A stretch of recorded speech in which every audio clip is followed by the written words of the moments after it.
Periyar Maniammai Institute of Science and Technology, Thanjavur. The world needs you. இந்த ஆண்டு தொடக்கம் முதல் தங்கம் விலை ஏற்கனவே 30% வரை உயர்ந்துவிட்டது. ஏற்கனவே தங்கம் விலை புதிய உச்சத்தை அடைந்துவிட்ட நிலையில் இனிமேல் இந்த ஆண்டு தங்கம் விலை உயர வாய்ப்பு குறைவு என்றே வல்லுநர்கள் குறிப்பிடுகிறார்கள். இதனால் அடுத்த ஓரிரு மாதங்களில் தங்கம் விலை சுமார் 10% வரை குறையலாம். இந்த ஆண்டு இறுதிக்குள் சுமார் 30% குறையலாம் என்கிறார்கள் வல்லுநர்கள். அது குறித்து பார்க்கலாம். தங்கம் விலை கடந்த சில ஆண்டுகளாகவே தொடர்ச்சியாக உயர்ந்து வருகிறது. குறிப்பாக ட்ரம்ப் வந்த பிறகு அவர் எடுக்கும் பல்வேறு நடவடிக்கைகளால் தங்கம் விலை தாறுமாறாக உயர்ந்து வருகிறது.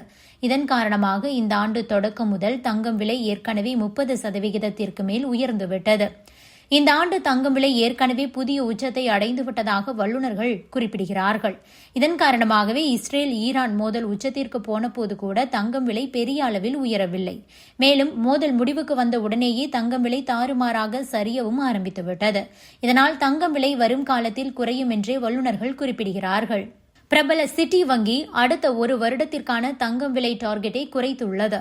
அடுத்த 3 மாதங்களில் ஒரு அவுன்ஸ் தங்கம் விலை கணிசமாக குறையும் என்கிறார்கள்.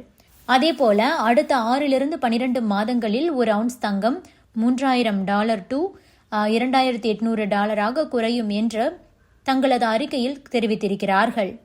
இது தொடர்பாக வல்லுநர் அஜய் கேடியா பிரபல ஆங்கில ஊடகத்திற்கு அளித்த பேட்டியில், கடந்த 10-20 ஆண்டுகளில் மத்திய கிழக்கில் இந்த அளவுக்கு ஒரு போர் சூழ்நிலையை நாம் பார்த்ததில்லை. புவிசார் அரசியல் நிலைமையை மோசமாக்கி வருகிறது. ஆனால் தங்கம் விலை முதல் நாள் மட்டுமே உயர்ந்தது. அதன் பிறகு பதட்டங்கள் அதிகரித்த போதிலும் தங்கம் விலை உயரவில்லை. தங்கம் விலை ஏற்கனவே உச்சத்தை தொட்டுவிட்டதை இது காட்டுகிறது.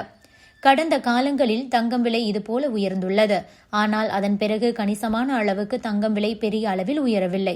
ஏற்கனவே கடந்த 5 ஆண்டுகளில் புவிசார் அரசியல் பதட்டங்கள், மத்திய வங்கி தங்கம் வாங்குவது, ETF, டாலர் மதிப்பு சரிவது என எல்லா காரணங்களாலும் தங்கம் விலை ஏற்கனவே உயர்ந்துவிட்டது. இதனால் அடுத்த ஓரிரு மாதங்களில் தங்கம் விலை 8 to 10% வரை எளிதாக குறையும். அதேபோல அடுத்த ஒரு வருடத்தில் தங்கம் விலை $2,700, $2,800 என குறையலாம். சர்வதேச பதற்றங்கள் குறைந்தால் அது $2,400 கூட குறையலாம் என கூறியிருக்கிறார். அதாவது இப்போதைய தங்கத்தின் விலையுடன் ஒப்பிடும்போது $2,400 என்பது 30%க்கும் மேலான சரிவு. உண்மையில் தங்கம் விலை சரிவது மக்களுக்கு எந்த அளவுக்கு நல்லதோ அதே அளவுக்கு நகைக்கடன் உரிமையாளர்களுக்கும் நல்லது. ஏனென்றால் தங்கம் விலை உயர்வால் தங்க நகை விலை விற்பனை கணிசமாக குறைந்துள்ளது. இதனால் பெரும்பாலான நகைக்கடை உரிமையாளர்கள் பெரும் சிரமத்தையே சந்தித்து வருகிறார்கள்.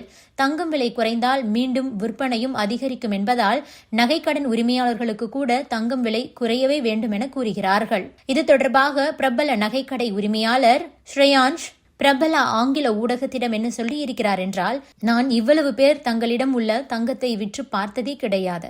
எனது 25 வருட அனுபவத்தில் இத்தனை பேர் பழைய நகைகளை விற்க முன்வந்து பார்த்தது கிடையாது. முன்பு 5 முதல் 7% பேர் மட்டும்தான் தங்களது பழைய நகைகளை விற்க முன்வருவார்கள். இப்போது அந்த எண்ணிக்கை 25% அதிகரித்துள்ளது என கூறியிருக்கிறார். முன்னதாக குவாண்டம் மியூச்சுவல் ஃபண்ட் நிறுவனமும் கூட கிட்டத்தட்ட இதே கருத்தை தான் கூறியிருந்தது.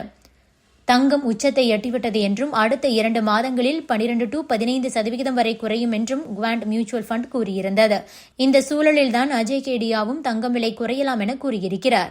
மத்திய கிழக்கு மோதல் உச்சத்தில் இருந்தபோது தங்கம் விலை உயராததை அவர் எடுத்துக்காட்டாக அதற்கு குறிப்பிடுகிறார். இதனால் 30% வரை தங்கம் விலை குறையும் என கூறுகிறார் Ajay கேடியா. Subscribe to One India and never miss an update.